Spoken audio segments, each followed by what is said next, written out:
El Partido Popular lleva gobernando la Comunidad de Madrid ininterrumpidamente desde 1995, hace ya 26 años. Tanto tiempo en el poder le ha servido para aplicar una política económica bastante definida y estable, que no ha sufrido grandes cambios a lo largo de los años, a diferencia de lo que ha ocurrido en otras regiones. Sus propios dirigentes han definido esta política económica como liberal, en el sentido de que buscan el crecimiento económico a partir de unos impuestos bajos y de una reducida intervención pública en la economía. Por la presidencia de la Comunidad de Madrid han pasado diferentes políticos, como Alberto Ruiz Gallardón, Esperanza Aguirre, Juan Ignacio González, Cristina Cifuentes, Ángel Garrido e Isabel Díaz Ayuso. Y todos ellos han hecho hincapié en las supuestas virtudes del liberalismo económico, incluso en épocas de crisis, como por ejemplo hizo Ayuso en el año 2020, que redujo todavía más el IRPF, como ya vimos en un vídeo anterior. ¿Pero qué caracteriza realmente a esta política económica que abandera el Partido Popular de Madrid? Pues muy sencillo, que beneficia casi exclusivamente a los que más dinero tienen y que perjudica especialmente a quienes tienen menos.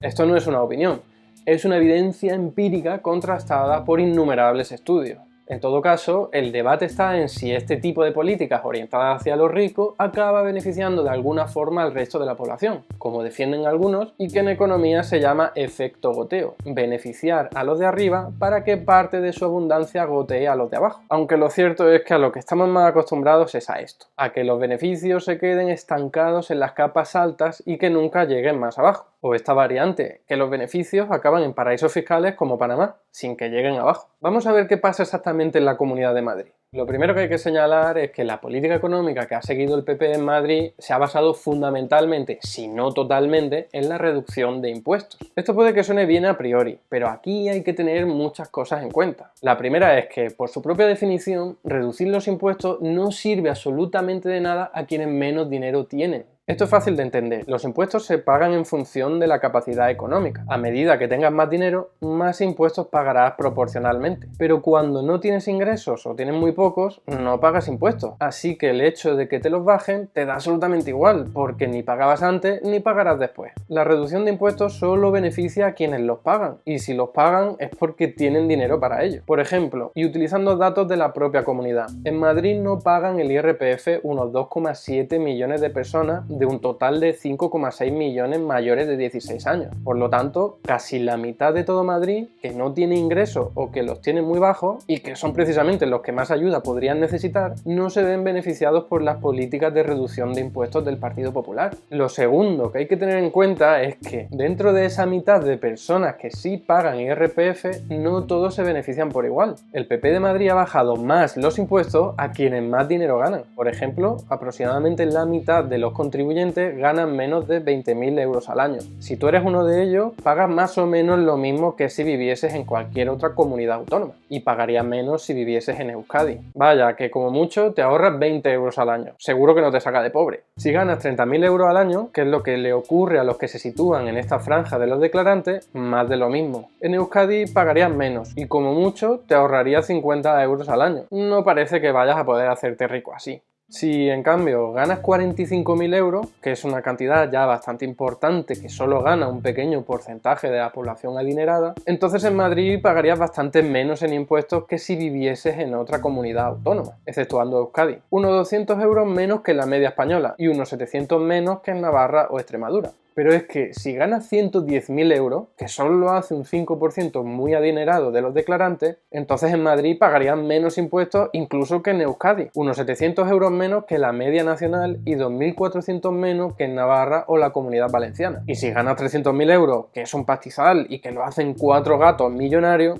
todavía te benefician mucho más porque pagarían mucho menos que en otras regiones, unos 4.000 euros menos que la media española y 17.000 euros menos que en la Comunidad Valenciana. Y si ya ganas 600.000, que solo lo ganan unos pocos ultra ricos que casi puedes contar con los dedos de una mano, lo mismo. Pagarían mucho menos que en cualquier otra comunidad autónoma, 14.000 euros menos que la media española y 38.000 euros menos que en la Comunidad Valenciana. Es decir, que solo te beneficias de las políticas del PP si ganas más de 40.000 euros al año, algo que solo hace el 30% más rico de los declarantes, que es en realidad solo el 15% más rico de toda la población adulta de Madrid. Pero los que de verdad salen ganando son los que ganan más de 60.000 euros al año, que son solo el 4,5% de la población madrileña. Son políticas claramente orientadas a los ricos, pero esto no acaba aquí. Desde el año 2004, el Partido Popular bonifica hasta el 99% el impuesto de sucesiones y donaciones para determinados vínculos de parentesco. Es decir, que de los 100 euros que se tendrían que pagar por heredar o por recibir un regalo, y solo se paga cuando son volúmenes muy grandes, la Comunidad de Madrid te perdona 99 euros y solo te obliga a pagar uno. Por ejemplo, si un padre le regala a su hijo o hija 800.000 euros, que es lo típico que nos dan a todos, una paguita para el finde, en Madrid apenas tendría que pagar impuestos, lo que contrasta mucho con lo que ocurriría en otras regiones. Se llegaría a ahorrar unos 200.000 euros, solo se pagaría menos en Cantabria. Ocurre lo mismo con las herencias. Si una persona de 30 años recibe una herencia por valor de 800.000 euros, que es un verdadero pastizal, porque es lo que le toca a cada heredero y sin contar la vivienda principal y sin contar las deudas que podrían tener como una hipoteca. Entonces en Madrid apenas pagaría por el impuesto, aunque en Andalucía, Cantabria y Galicia no pagarían nada. En la mayoría de las comunidades pagaría mucho más, es decir, que en Madrid esa persona se ahorraría unos 100.000 euros. Hay personas que ven normal que se pague poco por esto, porque al fin y al cabo sería un padre que le estaría entregando dinero a su hijo. Pero lo cierto es que el padre y el hijo no son la misma persona y cada uno tiene que pagar por lo suyo. Precisamente hay consenso en la academia a la hora de considerar que los impuestos a la herencia son de los más justos que hay porque evitan las grandes concentraciones de riqueza solo por una cuestión de sangre y no por el esfuerzo o los méritos. No olvidemos que estos impuestos solo los tienen que pagar quienes heredan mucho patrimonio, no quienes heredan unas cantidades normales o reducidas. De hecho, el Sindicato de Técnicos del Ministerio de Hacienda ha señalado que quienes pagan fundamentalmente este impuesto es el 0,7% de la población más rica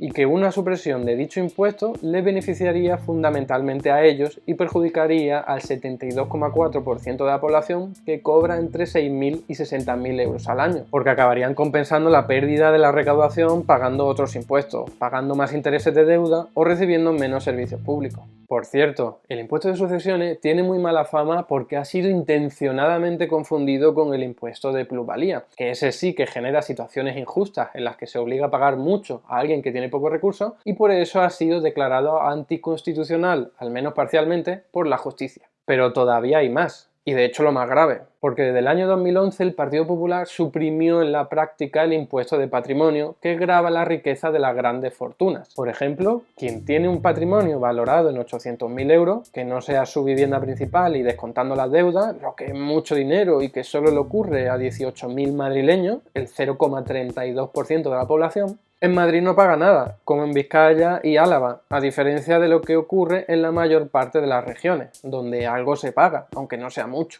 Pero es que si tiene un patrimonio de 15 millones de euros, que es un verdadero pastizal, solo al alcance de unas 1.000 personas ultra ricas, el 0,02%, entonces en Madrid no paga absolutamente nada, a pesar de que en el resto de regiones tendría que pagar al menos unos 200.000 euros al año, algo que obviamente se puede permitir. Acorde a los datos del Sindicato de Técnicos de Hacienda, el 99,7% del impuesto sobre el patrimonio le correspondería pagarlo a los 13.498 madrileños titulares de un patrimonio de más de 1,5 millones, es decir, el 0,22% de la población adulta.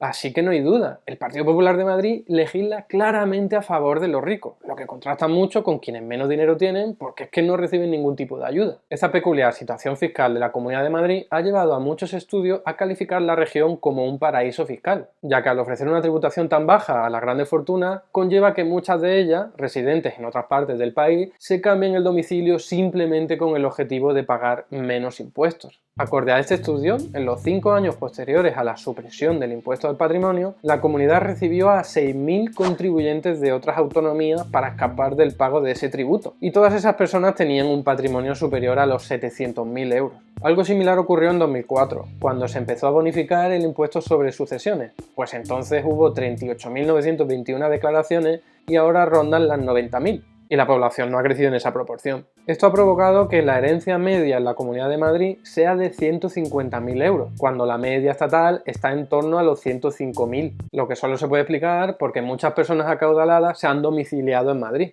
A las declaraciones sobre impuestos de donaciones les pasó igual, crecieron desde 4.000 a 42.000. Todo esto ha hecho que los ricos se concentren en Madrid. Actualmente, 6 de cada 10 españoles que tienen más de 30 millones de euros residen en Madrid. Estamos hablando de que de los 508 ultra ricos españoles, 303 residen en la comunidad madrileña. Obviamente, todas estas grandes fortunas que se han mudado a Madrid dejan de pagar sus impuestos en las comunidades de las que venían. De ahí que algunos estudios, como este del Observatorio de Andalucía, señalen que la Comunidad de Madrid está actuando como un paraíso fiscal y robando impuestos al resto de comunidades autónomas. Si el propio consejero de Economía de Madrid ha asegurado que desde el año 2004 se han dejado de recaudar 48.000 millones de euros por sus regalos fiscales, se concluye que en realidad buena parte de ese dinero se está dejando de recaudar en otras regiones. Madrid está robando impuestos a sus vecinos. Sus autores señalan que esta estrategia es insolidaria e ineficiente. Insolidaria porque solo beneficia a la comunidad que primero lo haga, porque si alguna otra comunidad se pone ahora a hacer lo mismo que hizo Madrid, pues no serviría de nada, ya que quienes eran susceptibles de cambiar su domicilio para pagar menos impuestos lo han hecho ya a Madrid. E ineficiente porque se está perdiendo mucha recaudación en todo el territorio español y porque además se está incrementando mucho la desigualdad de riqueza, no solo en la Comunidad de Madrid, sino en todo el país. Aquí se puede ver todo lo que deja de recaudar la Comunidad de Madrid debido a sus regalos fiscales, acorde a sus propios datos oficiales. Esto sería lo que ha dejado de recaudar por IRPF durante todos esos años. Esto por impuestos de sucesiones y donaciones.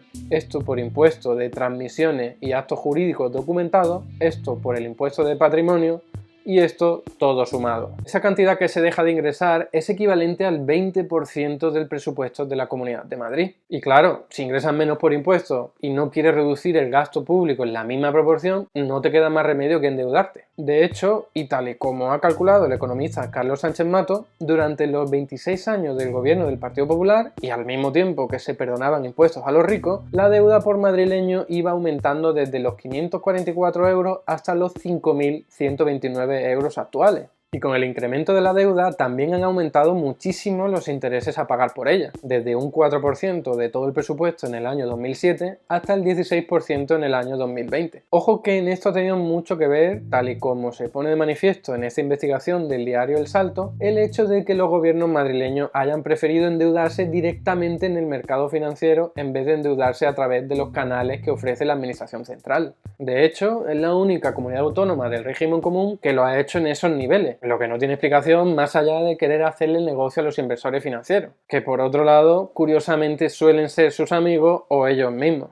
Vaya, que hace negocio privado con lo público y además por el camino nos encarecen la factura a todos los demás. De todas formas, alguien podría decir que aunque el Partido Popular esté perdonando impuestos a los ricos y aumentando el endeudamiento público, al menos estaría manteniendo unos niveles de inversión decentes en servicios públicos como sanidad o la educación, que son las dos competencias más importantes con diferencia de las comunidades autónomas. Pero es que no ocurre así ni de lejos. El dinero dedicado a educación en Madrid en el año 2020 ha sido solo de 729 euros por persona, el nivel más bajo de todo el territorio, a pesar de que la Comunidad de Madrid no es pobre precisamente. Y esta insuficiente inversión no es cuestión de un año, sino que lleva siendo así durante mucho tiempo, con una tendencia descendente a largo plazo, pues antes de 2008 se invertía mucho más. Pasa exactamente lo mismo con el dinero dedicado a sanidad, incluso a pesar de que la pandemia haya afectado con especial virulencia a la comunidad madrileña. Ninguna comunidad autónoma ha dedicado menos dinero por persona en el año 2020 que Madrid. Con la siguiente competencia de política social importante que tienen las comunidades, que es la política de vivienda, pasa algo incluso peor. El presupuesto no deja de caer, destinando cada vez menos dinero a esa cuestión capital.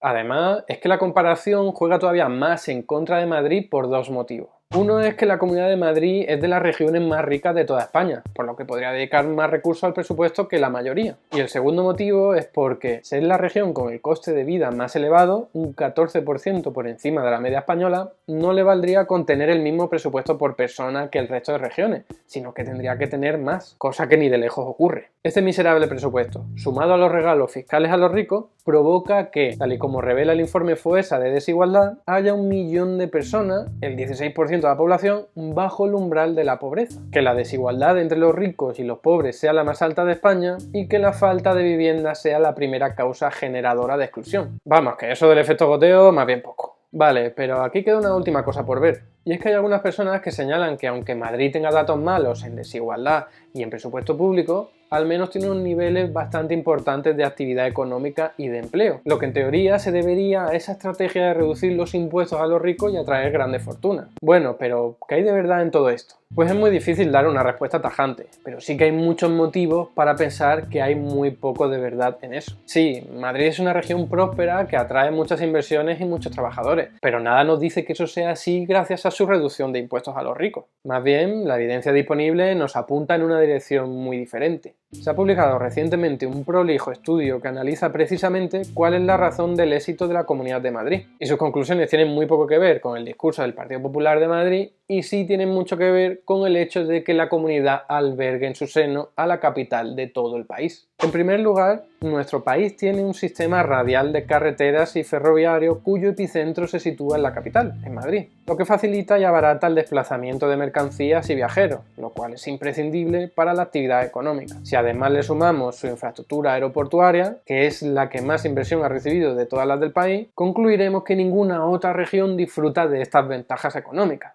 En segundo lugar, una buena parte de los organismos y edificios de la Administración Central del Estado se sitúa en Madrid, lo que conlleva que esta región tenga muchos más empleados públicos que otras, y eso significa más salario, más consumo y mayor dinamismo económico. El porcentaje de empleados públicos en la capital dobla el peso de la población de Madrid en España, lo que representa un plus de unos 80.000 empleados para la capital, que con su familia suponen unas 225.000 personas más. En tercer lugar, estos organismos públicos necesitan contratar empresas para realizar sus actividades. Casi 6 de cada 10 euros de todas las licitaciones del sector público estatal se sitúan en la capital. Esa cifra más que triplica el peso económico de la Comunidad de Madrid en España. En cuarto lugar, hay sectores económicos como el de la información y el de la comunicación que se concentran, por razones evidentes, en la capital. De hecho, el 90% de sus grandes empresas y el 95% de su facturación se sitúan en Madrid. Además, como suelen ser sectores en los que se necesita mucha cualificación, la capital acaba atrayendo trabajadores muy formados y especializados, lo que le permite tener mayor productividad. Y en quinto y último lugar, y debido a todo lo anterior, es decir, a que tengan mejores infraestructuras, mejores comunicaciones, mejores recursos, más trabajadores cualificados y al fin y al cabo mayor dinamismo económico, las grandes empresas prefieren operar en Madrid porque se benefician de todas esas ventajas. De hecho, casi la mitad, el 44,5% de las 1.000 mayores empresas españolas tienen su sede en la Comunidad de Madrid. En consecuencia, Madrid es una región próspera y boyante en términos económicos y de empleo, no porque apruebe regalos fiscales a los ricos, sino por su condición de capitalidad. Lo que explica el crecimiento económico no es que la gente con dinero se domicilie en el territorio, ya que al fin y al cabo eso no genera ni inversión, ni empleo, ni nada, sino que las empresas decidan realizar sus actividades ahí por las ventajas que disfrutan y que haya mucho más dinero en circulación. Y las empresas pagan en Madrid lo mismo que pagan en otras zonas de España. En realidad, aunque los gobernantes de la Comunidad de Madrid no hubiesen aprobado regalos fiscales a los ricos, la región seguiría siendo igual de próspera que en la actualidad. Lo único para lo que han servido las reducciones de impuestos en Madrid ha sido para hacer más ricos a los ricos, para incrementar la desigualdad de riqueza y para reducir la recaudación tributaria de otras comunidades autónomas. Esto ha conllevado un incremento del endeudamiento público y un encarecimiento de la factura de los intereses, al mismo tiempo que se ha destinado menos dinero a educación, sanidad y vivienda, que son precisamente las políticas que más podrían beneficiar a los más humildes. En fin, el Partido Popular lleva 26 años gobernando para los ricos y olvidando a los más humildes, y pretende seguir haciéndolo durante mucho tiempo más. Esperemos que esta peligrosa tendencia termine lo antes posible, por el bien de la población de Madrid, pero también por el bien de la población del resto del país. Y hasta aquí el vídeo de hoy. Muchas gracias por estar ahí y si te ha resultado interesante no dudes en comentar, darle like y compartir, que la teoría económica dominante no se combate sola.